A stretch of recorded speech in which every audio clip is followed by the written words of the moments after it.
Following total atomic annihilation, the rebuilding of this great nation of ours may fall to you. That's why we here at Vault Boys WV will take you on an oral tour of the beautiful state of West Virginia.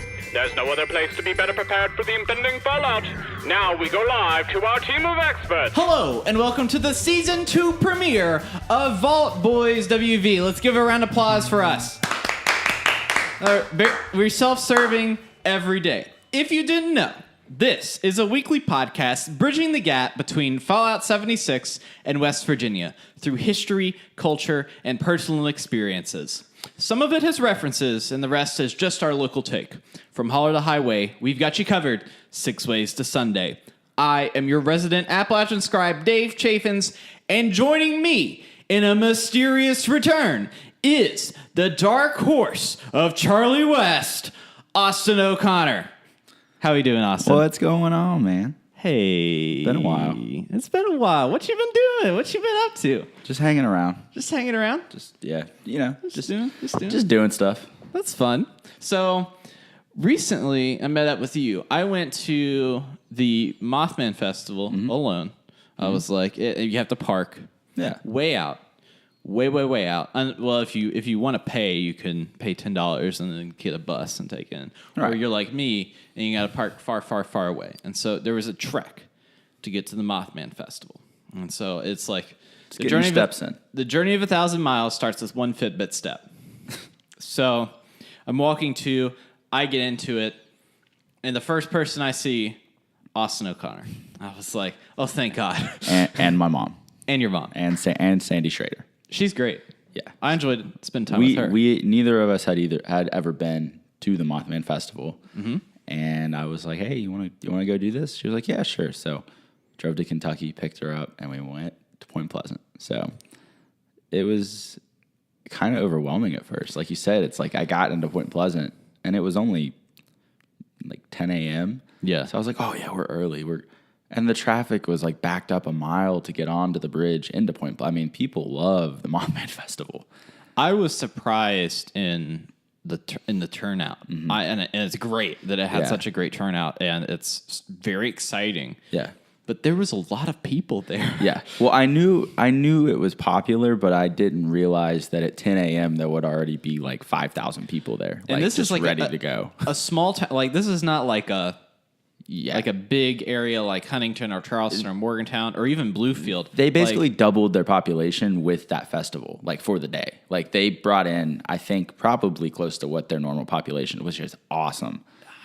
It was crazy to me that so many people have, because you have to drive. Yeah. That so many people have driven in from all over to go to this festival. I saw, plates from Kentucky. I think I saw like 3 from Missouri and Pennsylvania. Mm-hmm. I mean, Ohio's right there, but still out of state. Like you're bringing people into Point Pleasant, and I think that everyone is just like, man, a Mothman Festival. I've never heard of that. Like, you don't see that anywhere else. So, which is their claim to fame. It's the only one, and the museum, only one in the world. So, and it was really interesting to me. First of all, when I saw you were halfway through the line at the Mothman Museum. Yes. And so I decided to cut myself in line with you and your mother. Well, see, we planned it that way. Right. It was just it is funny. This is like one of those things where it's like, oh, man, I was going to call you. We had gotten there like 5 minutes before that. And literally right before I saw you, I was like, I need to call David because I'm pretty sure he and Selena are coming up here. Yeah. And then I look up and I saw you in the distance. I was like, I'm just going to see how long it takes him to see me in this line. And there you came and you saw me. I mean, you were taller than most of the other people. So once I got like a few yards away from you, I was like, oh, yeah, there he is. I was like, Mom, there's David. She was like, where? So, and then there you came, kind of meandering through, just kind of chilling. Well, it was nice to cut in line and then get into the museum, but the lines there, especially for the Fallout merchandise booth, I've never seen a line that long, and I'm sure that there has never been a line that long for anything in Point Pleasant in the history of the town. Yeah, that was it was cool though. It's like, man, like. I think that Bethesda having a presence there really was that was just a really cool thing to do. It really made the festival for me, and I'm sure for a lot of people as well, we had so many people that were cosplaying there. Oh, and I mean, yeah. in full like vault get up with. I saw some guys with like state license plates like strapped to them. Yeah, that and was stuff. pretty sweet. And it's like 88 freaking degrees. I felt hotter than that though when the sun hit and you. I was sweating. I had a sunburn and a V down the middle of my shirt. I had put sunscreen on, but my mom didn't. So when I got her home, like she was like, "Oh my God, my face is so red." I was fine. I mean, I'm pale, so I knew I needed sunscreen, but I didn't expect it to be that hot. But people were committed to these costumes and had an assortment. And you had not just like, we had a bunch of people that were in like their vault get up. I saw one that was like dressed up in a Lady Nuka cosplay that was really cool. But I would say like 50% of the people had some sort of Fallout paraphernalia on. Yeah. Whether it was There were a lot of shirt, yeah. whether it was the hats, which I got, and I got to pose and look you real were sad. you were just ecstatic. I was ecstatic about it. But really, there were a lot of cosplayers that were just there for the Mothman too, like the Men in Black walking around. Yeah. People in the actual Mothman suit. I think there was a Sasquatch. There was a somewhere. Sasquatch, yeah. And then obviously you had Vault Boy walking around. Which, So, by the way, Vault Boys met Vault Boy. yes, it was a colliding of two worlds. It was. It was really special. I'll remember that for the rest of my life. I had the a way tear he in gave my that, eye. The way he gave that thumbs up. Oh, man. Yeah. Melted me. The guy that was like kind of, ordering people, all right, next. They come up, take a picture. I was like, can we both stand in there? And he was like, I mean, I guess, man. Like, I don't think anyone had asked him that yet. Like, can we just get on each side? Can we both stand in there, please? Yeah, two 25-year-olds, like, can we both get a picture with him? I think that he was like, sure, man, if it's going to make you happy. Whatever So, you want. That was fun, though. And then I whispered in his ear as we were going, I was like, thank you so much, sir.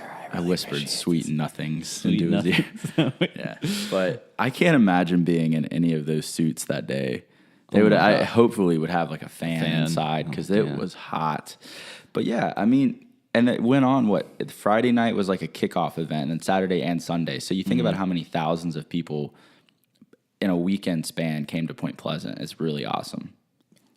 I was overall very, very impressed with how and like how not only Bethesda came and allowed them to give out these free hats and masks and stuff, and that really connected everybody. Yeah. But other people, like as I was going out of the event, they had the Boy Scouts set up, and this little kid was yelling like, "We've got radiation-free lemonade, and our batch is only 2 rads True, for." that's for the brand right there. I mean, they really had everybody I mean, going on this train. And you think about it, and how many people that were there that probably didn't know what Fallout was before, and then now they see all these people that love it, and they're like, oh, and they probably looked it up. They now are much more aware.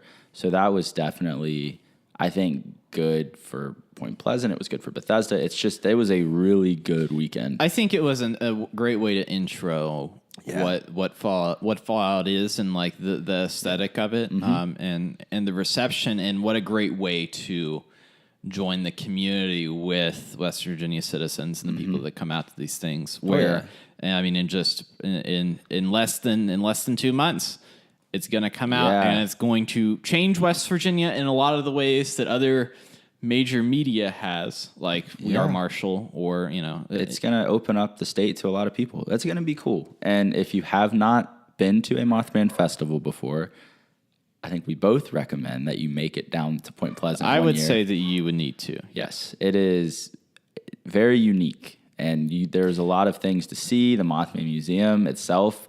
I mean, I think when we walked out of the museum, the line had almost tripled from when we got in line. So, oh gosh, I mean, when we went, I went back past it. We walked all the way down to the what is that the state park, the two with the multiple obelisks down there. And there's like all these obelisks everywhere, and it was like, oh, what do we put here? Oh, another obelisk. That's another. And then Chief Cornstalk's grave, which we have talked briefly about Chief Cornstalk, right? I believe in a previous episode. So there's history there. There's lore. There's everything. They even in the Mothman Museum, we were looking at the props from the Mothman Prophecies movie with Richard Gere, in Laura Linney. So there's a lot of cool stuff there. There's old newspaper clippings. There's a store. There's Men in Black. There are aliens. Really something for everybody. We got matching Mothman shirts. We held them up because we're big dorks in front of the, what is that, Stay Puft Marshmallow Man? Stay Puft Marshmallow Man and Ghostbusters cosplayers. Yes. The Mothman Festival really just gives you the tools to be your own boss for the day, I think is the best way to put it. That's a great byline there. It really just opens up whatever you want to do, Mothman related, sci-fi related, fantasy related. You just kind of, you can live your life that day, and it really just it all makes sense at the end of the day. There's really no other festival like it that is entirely centered around a single cryptid. Oh yeah, and then obviously you have like carnival food and lemonade and funnel I got cakes a big galore. old lemonade. Yeah, it was really good. It was good on a summer day. Yeah, but I'm ready for fall. I'm not gonna lie. I'm getting the fall vibes right now. I'm this hashtag rain, fall vibes. Yeah. It's getting cooler. It's not 90 degrees anymore here in Charleston. We're getting down into the 70s, which is like the ideal fall weather. So I get to sit in my like little pergola in my backyard and drink some wine and read The Shining, which is what I did this weekend. The Shining. The Shining. Yeah, I like to kind of segue, and before I forget, I do want to thank Bethesda again for coming out and supporting all that stuff. I think it really means a lot to not only the people that put on the festival, but to the state that you're able to come in. The Fallout fans that that's the closest they've ever been able to be to seeing a lot of them to seeing an event like that where there are like official Bethesda sponsored things going on, right? And I think, it's just, like you said, it's good for everybody. It's good. So part of fall, and now it is officially fall, I know when it is fall because my dog's birthday is around that time, and I call him the Spirit of Autumn. I like to do spooky things, scary things, not to other people, but I play like horror video games, and now I'm reading The Shining, which I tried to start about 3 years ago and I didn't finish, but I'm very excited in reading it now, and I like to watch one horror movie every week of October. I've only watched one so far. I watched the Mothman Prophecies before. That's a thriller. That's Festival. not a horror movie. It's pretty scary though. The hotel scene. You can't tell me that you haven't. If you were in a dark room like I was, like you were, and the hotel scene comes on, and Indrid Cold is on the phone. Which, first off, Indrid Cold, coolest name ever. Like I want that to be my new PlayStation. The Grinning name. Man. You get a call from him, and it's like this echoed, like creepy, high pitched voice that doesn't match anything of any human. I'm going in right now, so just all right, buckle up.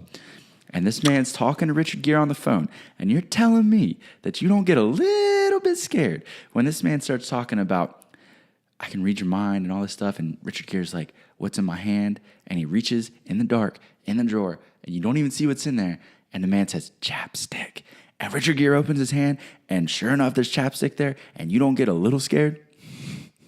I don't know, man. And then he, like, shuts the blinds, and he gets down, and he pulls out a book, and he says, what's the third line of page 73? And Indrid Cold echoes the third line of page 73, and you don't get a little bit scared? I don't know. The book thing, I think, is like, it's like illusionists building up their tricks. So it's like the book thing was like the big thing. But then there's a scene where Richard Gere gets up in the middle of the night in his hotel room, and he walks in the bathroom. And he slams his head in the mirror. But then it was like a vision. He didn't actually do it. He thought about doing it. But then when he closes the bathroom door, there's a mirror on the back of the door, and it closes. There's like a figure standing in there. But nothing ever happens. You just see. So it's like the Mothman is just toying with them. It's like some Marble Hornet stuff. Yeah. So I'm like, man, like Indrid Cold. This guy could be real. You never know. I don't know. Did I watch the Slenderman videos with you? Was that a thing that was one of the high school please things? Don't. Let's not go down this road again. Did we watch I have blocked those from my memory. Yes, we watched those. Wait, that's what we did for. It was like maybe after our first year of college, we went over to my friend's basement. Yes. And we would watch The Room and Marble Hornet Slenderman videos. I think we made it through like 30 of them or something like that at one point. We watched a lot of them. And do you remember the trick that we did? Which one? Well, we scared our buddy Nick real good. Oh yeah, Nick's scared of everything. Well, not really, but they faked that I had disappeared from the car, and we were in a convoy of these cars, and they all pulled aside, and then Nick gets scared of absolutely everything. So you're like going through this little park, and they're trying to find me or whatever, and they're like, we don't know, we're gonna have to call his parents and let him know that he's just gone. Nick so long freaking ago. out, and they're like, we need something out of the trunk, and they had put a blanket over me in the back of the trunk. And Nick opens the trunk, and I throw the blanket back and go, ah! And that guy, I thought he was gonna poo his pants. he's probably that guy. still scared. He's scarred. Wasn't Nick like terrified of like a certain material blanket too? Oh, like, velvet. Yeah, you throw a velvet blanket on him and be like, oh God, no. That would be worse than him actually seeing like the literal Slender Man. Is if you just throw a velvet blanket on him. I remember he's like, every time he touched him with it. Shout out to Nick. I have a video on my phone right now, I'm pretty sure, from like 2013 of him getting like, I think it was you making him touch a velvet blanket in Nathan's grandmother's basement. God, good times. Well, so Mothman horror movie. Mothman Confirmed. horror movie. You heard it here first. A thriller movie, from my opinion. With some horror. I'm not. It's not the scariest movie. It's not one of those movies that like scars you, but it's like the psychological horror to me because it's a very psychological. Like he's driving from DC to Richmond, and then he like blinks, and it's like 4 a.m, and he's in Point Pleasant, West Virginia, and has no recollection of driving there.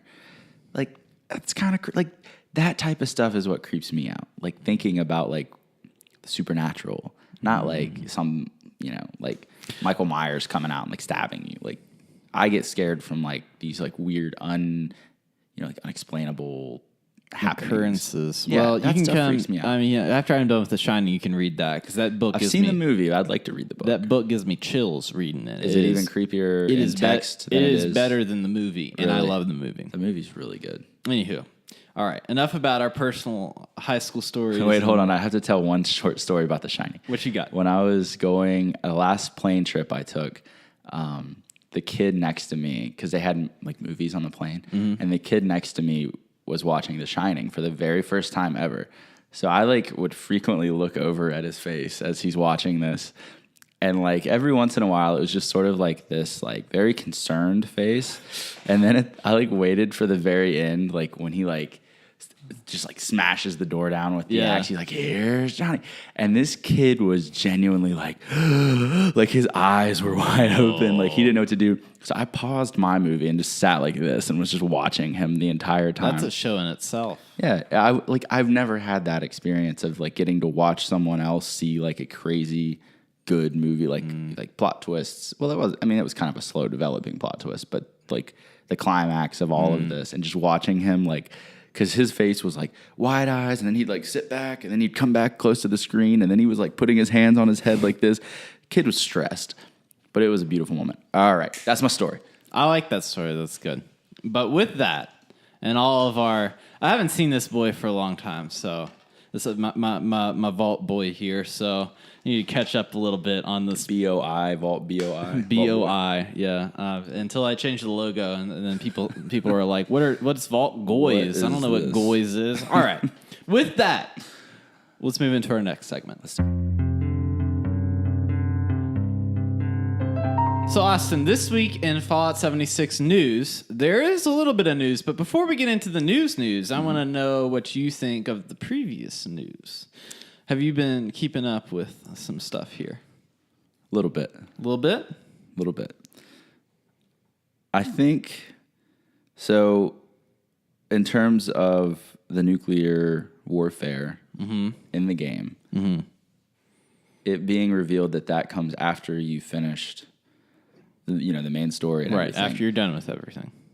I think that a lot of people will probably be relieved to hear that, because I think some people were worried that, I'm at this point, but some people are going to like rush through to try to get the nukes, and it's just going to suck because that's just going to sidetrack me. So if you're more so focused on the gameplay itself getting the missions finished, all that stuff. Like, I think that's reassuring that you don't need to worry about getting nuked every 10 minutes. Like, if it's going to be way down the road, like once you've completed this, that's when you can do this. I think that's good because that's going to make a lot of the players that have really enjoyed the single player stuff and not had to worry about multiplayer. I think that's going to make them feel even more reassured that they're still going to get like the full Fallout experience. So I think that's really good. Mm-hmm. The other thing I wrote down was in terms of like regions being split by level. I think that's going to be interesting because that makes it even sort of like they'll be like leveled within a region. I'm understanding that correctly, right? So like I think that's going to maybe add more strategy to it, like where you want to go, where you want to avoid. I think that'll make, because there's kind of like in Fallout 4, and I'm pretty sure in Fallout 3 too, there's like somebody made a heat map of like the difficulty of the monsters as you go through, and I think it's more difficult as you get closer to like that nuclear site in the south west of the map. But it's going to be nice, I think, because it'll allow people to explore that area more, like what they're comfortable with, and then like slowly add in this. And so it'll be like a nice way to, take your time, I think, with. And I think, it could add strategy in the sense that you need to get from point A to point B, but maybe you're not really equipped enough to go through a certain section, so you have to maybe go the longer way to get there. Go through a little bit easier section. You know what I mean? Like kind of plan your route a little better, more, strategic transportation. Do some sneaking around. A little sneaking, yeah. Something like that. Something that's just gonna add another layer, I think, to overall strategy of the game, which I enjoy. I think that's cool. It'll keep it fresh. Just add more to it. So, as you've been keeping up with the news and everything, the news has been pretty slow. I'd imagine that here soon we're going to get some information on the beta. That'll be coming up, and I'm sure once that is out, we'll probably get a little bit more information on the game. So here in the next week, keep your ears, eyes, nose, feet, whatever, peeled for some extra news. But there is a little bit of news that I wanted to cover this week via Twitter. Which is a platform that we are on, that I sometimes will shout off into the darkness, or maybe make a joke at the Fallout account or Bethesda account, and then people can like it. Dad jokes. And then for last week, I did a whole rhyming scheme of not having an episode, and then I saw that. Yeah, I rhymed a written with mitten. I kept it fresh. So Bethesda recently tweeted a picture of an in-game weapon in Fallout 76. It looks like a banjo-style instrument with large blades encompassing the ends. The tweet reads, "How does Appalachia differ from the Commonwealth or Capital Wasteland?" It starts with a guitar sword. So that, number one, confirms guitar swords. That's a thing that I've been waiting for a long time. It reminds me of this old game called Brutal Legend. Had Jack Black as the main character, and you went around, you had a guitar, and you would like slice people. So it's sort of like a guitar sword. It's sort of like, I guess, like a banjo guitar sword, whatever you want to call it, because it was a really interesting design. But it's something that I never really knew that I needed, but now I know that I definitely need it. Right. And I'm really glad that it's going to happen. The only thing that's disappointing is I think Pete Hines confirmed that you cannot play the guitar sword. That'd be cool. You're playing like Deliverance on the way through. Yeah. That to me, that didn't make it a necessity as you're sitting in a room filled with guitars. You could also terrify someone. That's true. You're crouched, hidden. They're walking through. They think they're alone. You just like slash them. You see, that would be good. That would be like misdirection. I like You're that. just sitting on a porch waiting for people to come by, just playing the banjo. I would definitely do that. The second thing that this confirms is the name of the region itself. So in previous games, we have the Mojave, Capital Wasteland, and the Commonwealth. This confirms it as Appalachia. So that's what That's what they're calling the area. So a little story behind Appalachia. the word itself, is there are 13 different ways to say Appalachia. But only one's correct. But only one is correct. And this is mainly for southern and central Appalachia, because Appalachia really spreads from like Pennsylvania, like the top of Pennsylvania, all the way down into like Georgia, over into Kentucky and in Virginia and like all around. It's kind of a larger area, but West Virginia is the only state that is 100% within what the government considers the Appalachian region.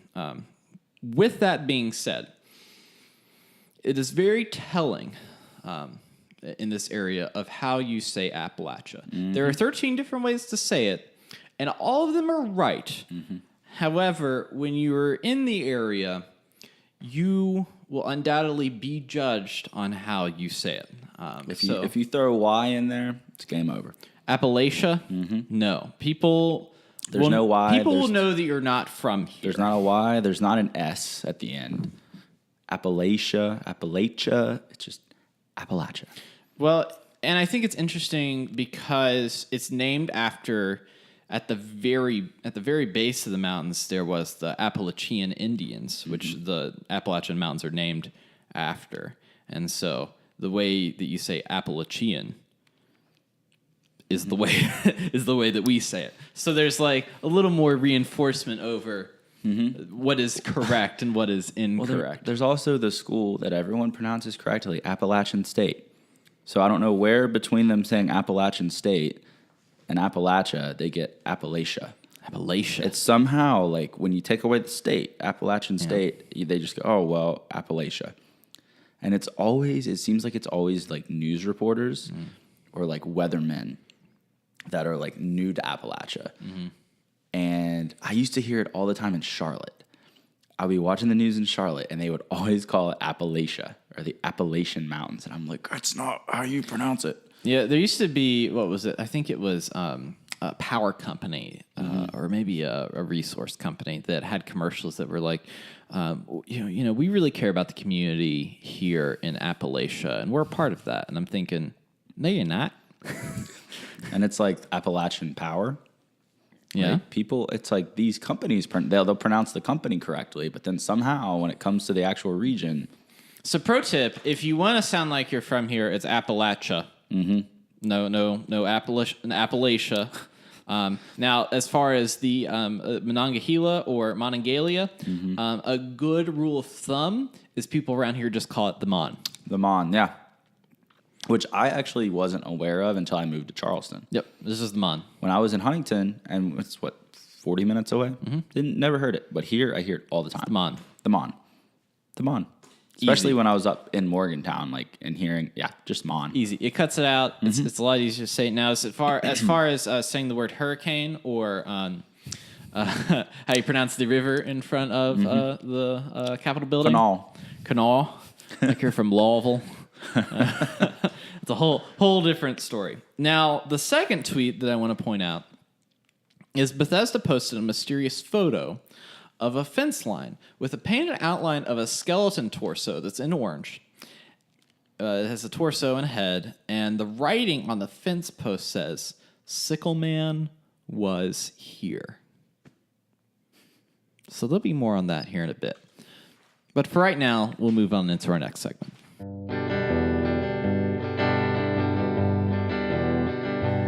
So, Austin, this week I have a very special topic, and we're going to start with something familiar and move into something a little more unfamiliar with a little bit of speculation kind of mixed into all that. So this week I wanted to talk about the Beast of Grafton, which we've seen in the trailers. It's like a big... in the game trailers, it's like a big, like pale gray Hulk-looking. He lifts. Yeah. And he's like knocking stuff over, and he's punching things with his big medial arms. So I've got a little bit of real history on the Beast of Grafton. Well, as real as it can be. Okay. As we know it as a cryptid. Let's get into it. On June 16th, 1965, Robert Cockrell was driving home from a late shift at the Grafton Sentinel. Going at 50 miles per hour, his headlights caught a huge white obstruction on the right side of the road. The object looked like an unusual living beast that stood 9 feet tall and 4 feet wide. The skin of it looked like a seal and was white. The most interesting thing was that it had no head. When he got home, he grabbed 2 of his friends to go back and look for the beast, but found nothing but large patches of matted down grass where the beast once stood. They did hear a low whistling sound. As they moved around, they could not see anything, but they could tell that something was making a noise. Cockrell went to work and woke up to write an article in the local paper about his encounter. After the article was published on the 18th, the town's residents quickly were caught up in monster hunting mania. More than 100 residents, armed with flashlights, mallets, crowbars, bats, and even more weapons like pitchforks, roamed the river and woods at night in hopes of seeing the so-called headless horror. Dun, dun, dun. During this time, there were 20 confirmed sightings that were heavily questioned and proved to align with Cockrell's account. One young team described it as an escaped polar bear.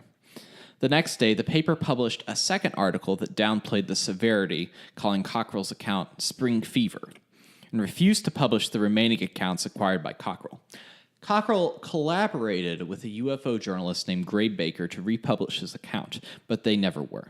In 1995, letters, notes, and newspaper clippings were uncovered that showed the full story of Gary's research into the Grafton Beast. In 2014, the show Mountain Monsters went searching for the beast and found video evidence of a very tall creature moving quickly through the tree line in Grafton, West Virginia.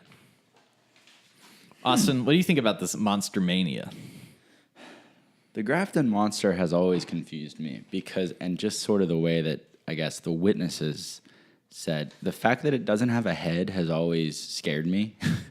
I think, like, when you see things, the less human-like they are, like, it's like it is human-like, but then it's not. Like, when you get that sort of sense of both, it's, like, even creepier to me. So, like, I see this, and I'm like, well, one, like, okay, how does it see? How does it eat? I don't know. It just is a very odd-looking creature. I'm looking at it right now, and I'm like, man, this thing is ugly, but I don't know. Part of me is like, I mean, if it's sort of like a blob, like how good of a look did he get at it? You know what I mean? Like it could have kind of been, like you talk about Mothman and the glowing red eyes, and like they said it was human and flew, and people got like a really good look at it, they say. But like this kind of seems like it's sort of like in passing, like they think they just saw a big creature. It could have been like a bear. It could have been, you know what I mean? Like, and you think about it like that. But then it could have been anything, but what's interesting is that everyone like described it as something that didn't have a head. Yeah, and that's the only reason I'm like, well, what could it have possibly been that they're mistaking for this? But I don't know, man. It's creepy, but I look at the show, the television show coming, and like they were looking for it, and they see how did you put it? They saw a very tall creature moving quickly through the tree line. Right. Like, that could be anything. They're going to obviously want to get their views. Yeah, if you go look at that footage, it's like, that could be a deer. It could be But then again, I do not hunt the monsters. I just talk about them. I mean, better them than me, because I don't really want to do that. But it's another one of those things kind of going along with, you know, Flatwoods Monster, Mothman, Sasquatch, like... It's just interesting to me that in 2018 we still don't have a detailed photo or a detailed video with how everyone has a cell phone that has a camera on them now. But are people looking? That's true. But it just seems like any evidence that we see, it looks like they took the photo with like a potato or something. Like it's like grainy and you can't see anything. And I'm like, in 2018, like the United States or like West Virginia, it's one state. There's a lot of people in this state now, like that, and a lot of people that hike and they go out in the woods and they do this stuff. And 99% of them have something that can take a decent quality photo with. Someone, I feel like, they need to bring. I'm like J. Jonah Jameson right now. Like they need to get these photos to me. Like I need this. I want Spider-Man. I want the Grafton Monster. Like I want it. So like just bring me the photos and we can talk. I say all this, but I still do believe. Like my skeptical side is coming out, but I still do believe that this thing is real. See, the thing that I think is most interesting is that not only did he see this, it spawned a community event in which all of the like brave high schoolers and young adults went out like Frankenstein style with like torches and pitchforks to go hunt down a monster in the middle of the night. Like, what are you guys gonna do if that thing just like demolishes everything? Sun's getting real low, big guy. Like, no, like you're just gonna get murdered. Like, I have no clue what you would do if you saw this thing. However, out of I think it's a little over 100, 20 people had accounts of this monster, and they all lined up.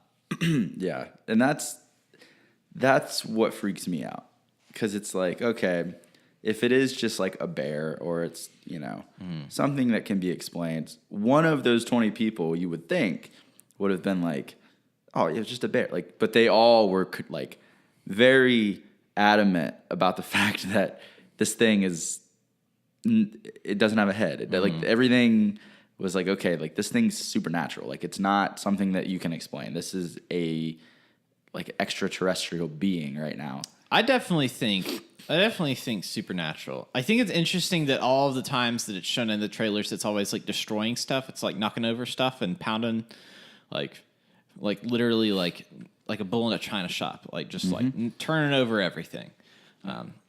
With that being said, Austin, Halloween's upon us.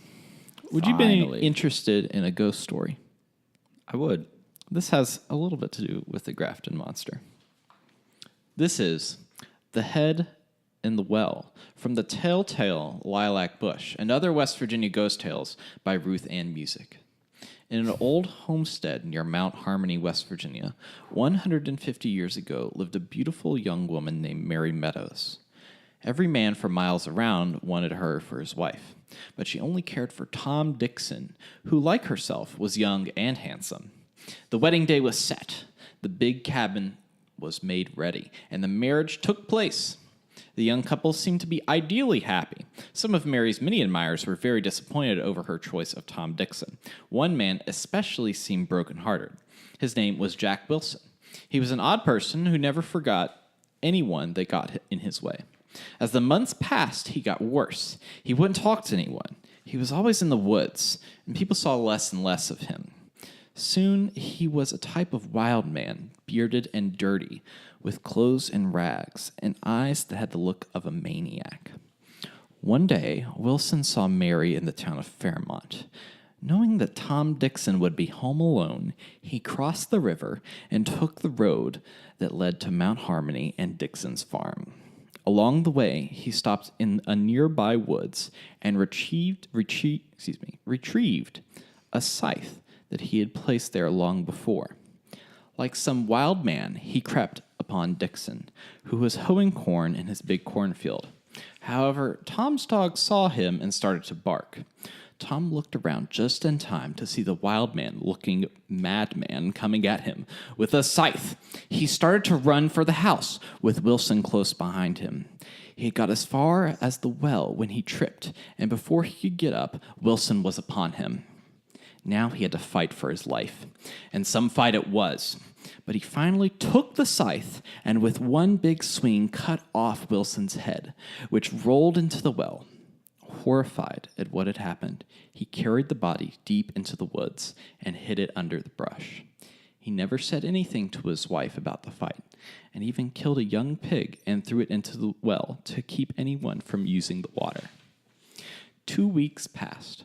No one missed Wilson, much because of his queer ways. He was believed to have left the neighborhood and was soon forgotten. However, he was anything but gone, and soon everyone was to know of him in a different way.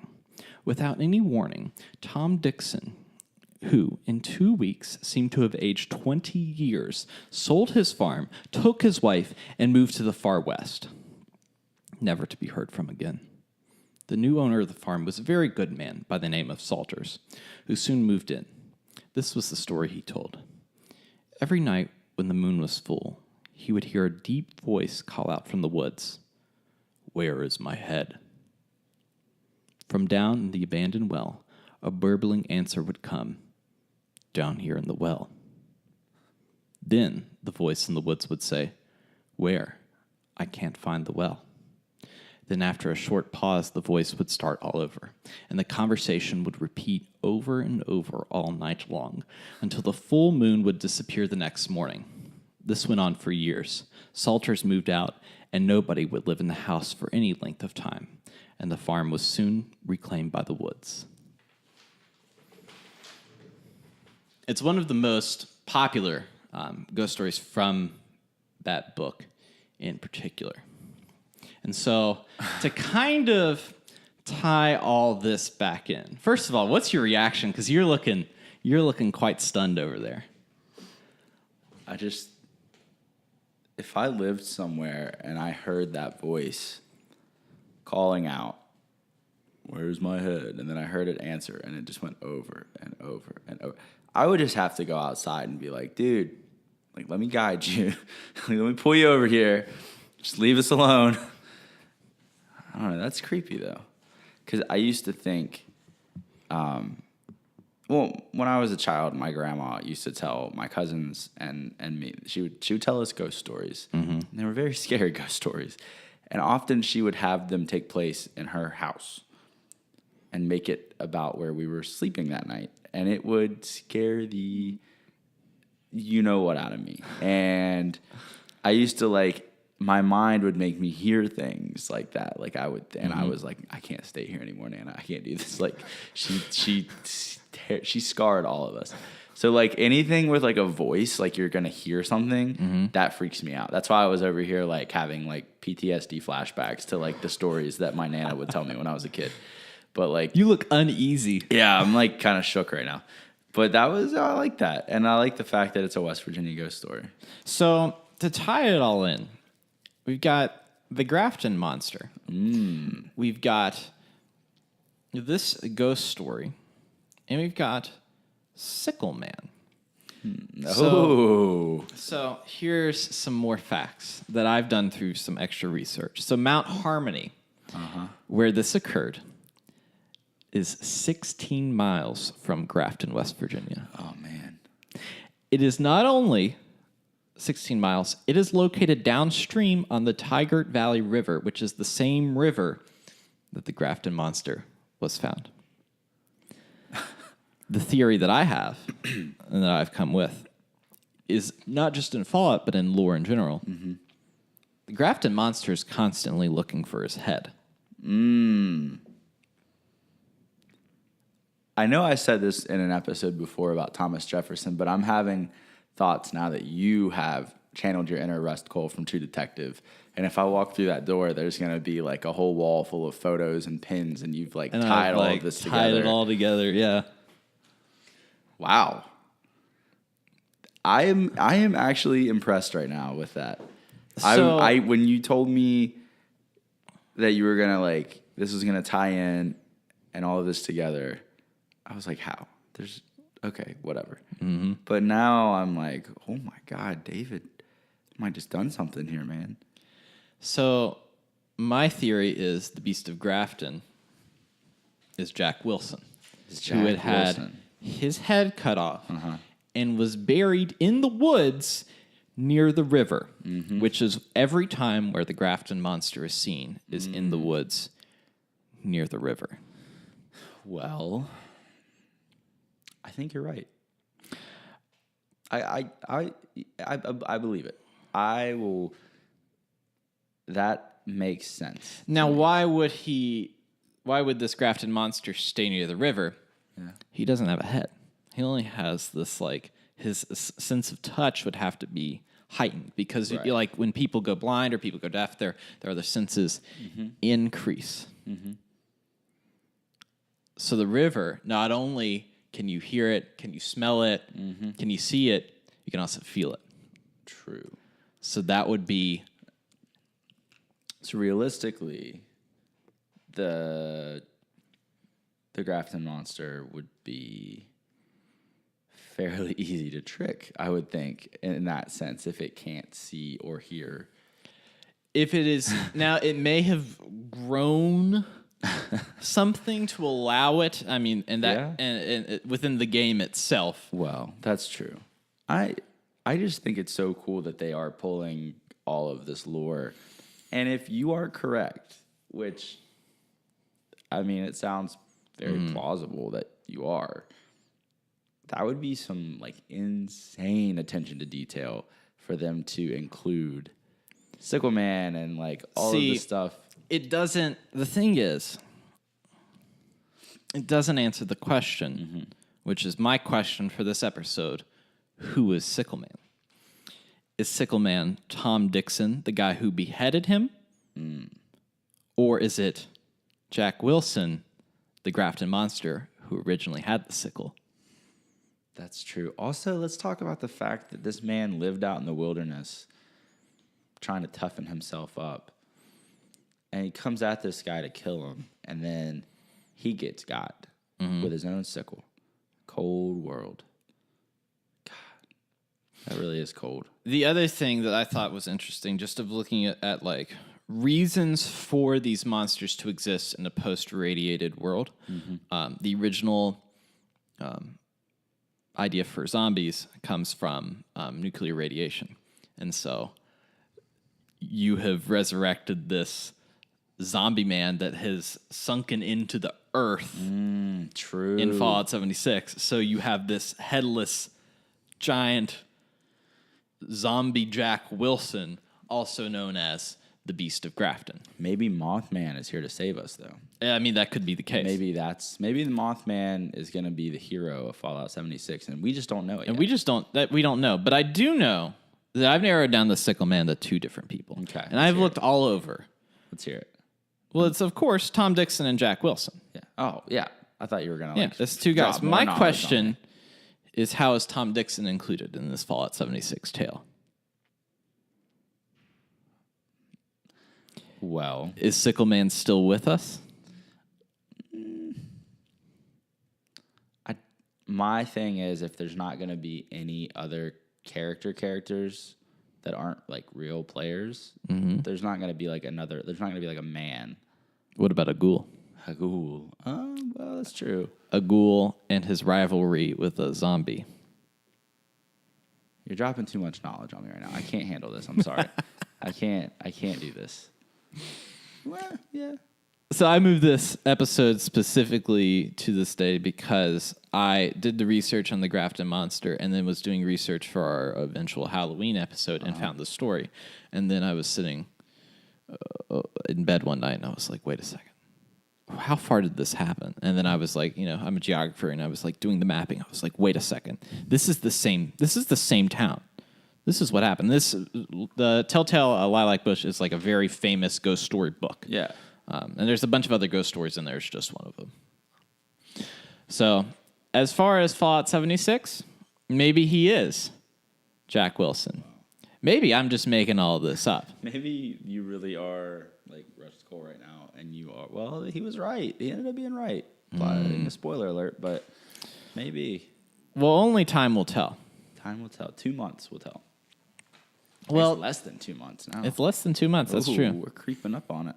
So, Austin, this week I've got some stuff from the holler here, down our holler called the Vault Boys. The holler. Let's hear it. I've got 2 questions coming in by email that I'm going to read off here for you. Let's see. This is from this is from Samuel. Samuel says, I have a simple question. As you know, in past Fallout games, there have been legendary enemies and how they can be mutated and become more powerful.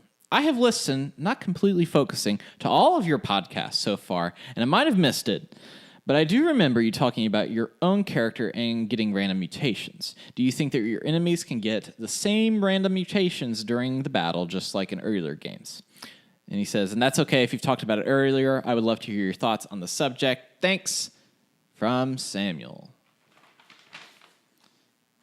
So my theory is that there's going to be mutations on enemies. It's was in Fallout 4. You're going to have the same thing like where I would assume that you would be shooting the thing. You shoot the thing. You shoot the thing. You'd be shooting the monster. It would go down, and then all of a sudden it would mutate, and it would get much stronger. They're not. I wouldn't think they're going to just do away with that. I'm interested. I don't know. I don't know what your thoughts are, but I'm interested to see how enemies are going to evolve as this game is a live series, and if they have any ideas for not only just like adding in new enemies, but also like mutating them more as time goes on. And I'm sure, like they've said, eventually there will be DLC and there'll be all that stuff. And I feel like there's so much they can do with it since the game is being developed in this way, and it's going to be there's being online. I feel like, there's going to be a lot of room for change, improvement. I mean, I think that they can have some fun with this and like listen to what people are saying as it goes, and especially from the beta, obviously. But I think there'll be some fun surprises. I'm interested to see how they get creative with a live game like this. I mean, it's obviously new for them, but the way they're going about this, it seems like they definitely know what they're doing and they are confident in it. So I think it's going to be fun. I think that they have a lot of good stuff in store for everybody. Well, thank you, Samuel, for writing into the show. We really appreciate all the questions we get, and we try to read them off every week as we get to them, and I have people here to answer them. That's not just my particular opinion when it comes from it. Our next question is from Sean. He says, "Hey, guys, love the show. Since I have been listening to your shows, a question keeps coming at me. Between the game's location and the cosmetic micro purchases, do you think that there will be any West Virginia-style clothing or emotes that we can come to that are tied to the culture and history of the state? Keep doing what you're doing." From Sean. Personally, I think there will be. I think that would be really awesome, too. Even if it's just like a pair of like overall. You know what I mean? Like just kind of like an Appalachian-inspired...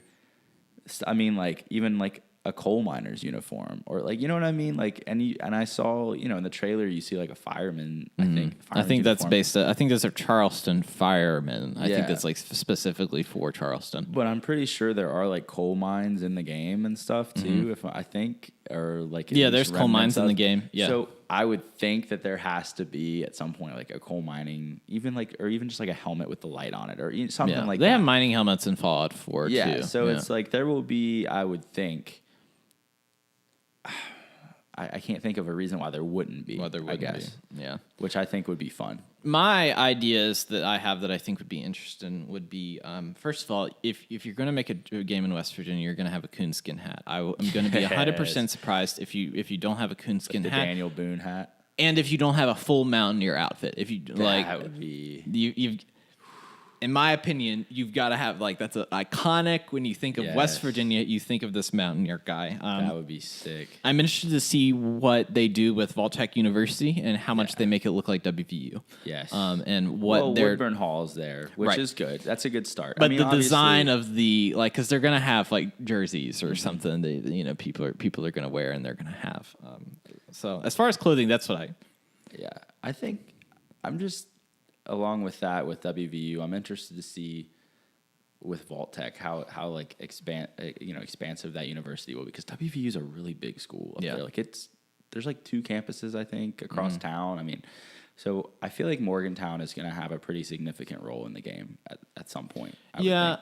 I'm interested. I want to cover it, but it's one of those things that, like, I'm probably going to wait until after the game and then cover it as it stands within the game. It'll be cool because Morgantown, there's a lot of really cool stuff up there. So, I mean, I'm interested to see if they do anything with Marshall as well as you're sitting there in your Marshall colors. Hopefully. Maybe. I mean, 2 major universities. Maybe a nod. Maybe like a little Even if it's a nod.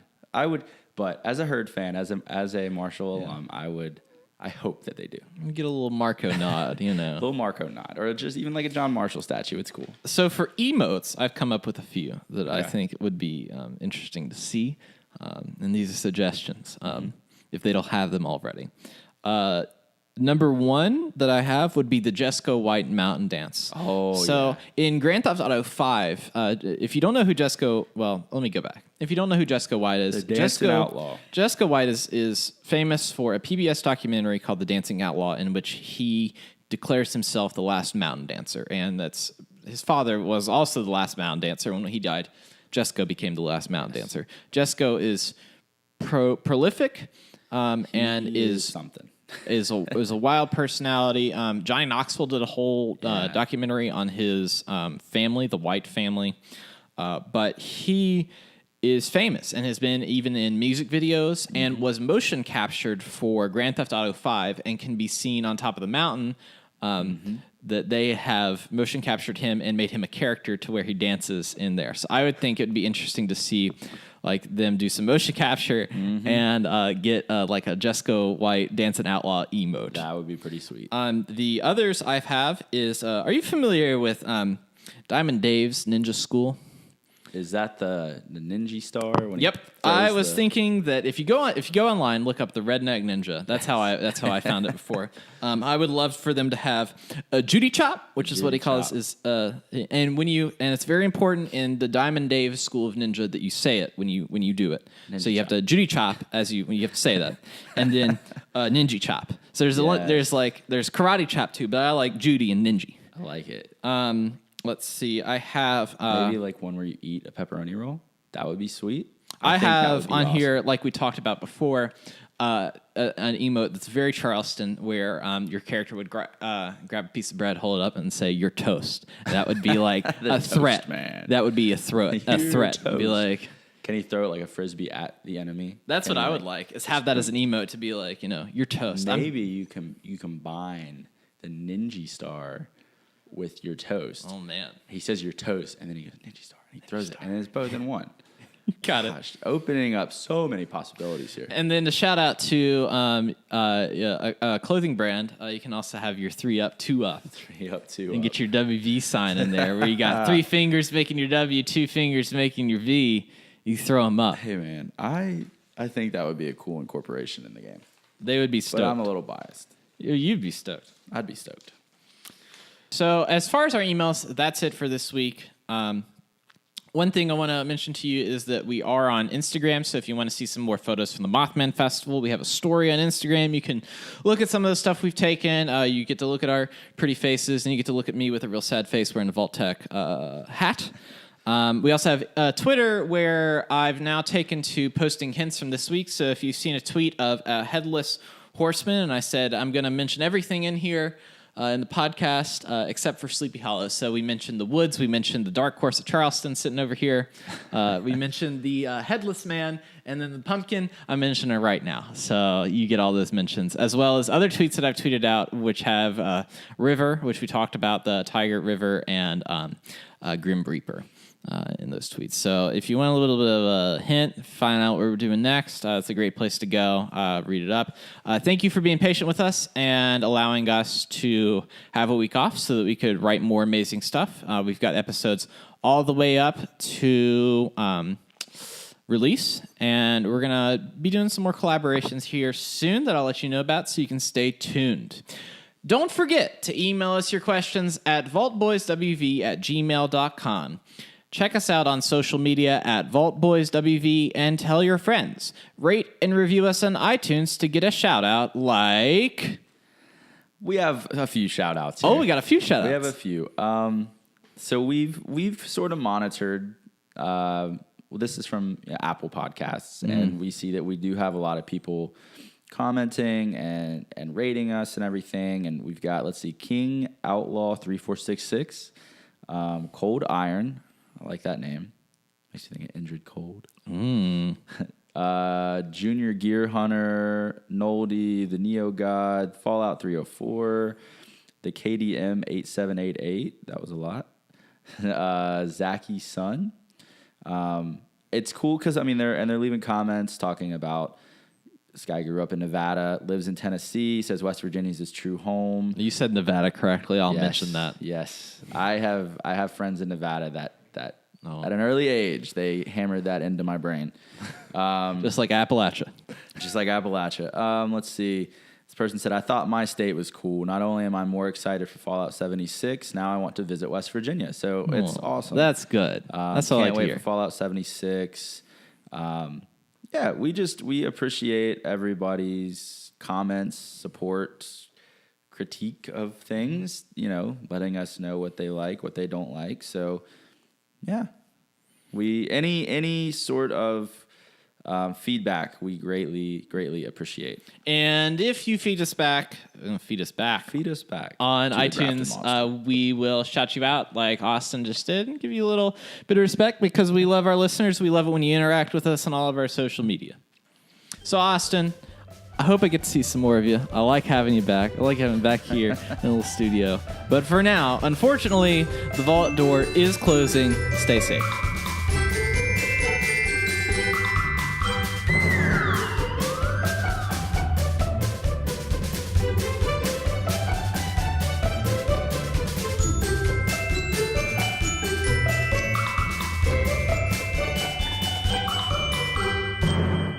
Hello and welcome to the season Burton Bear. Try again.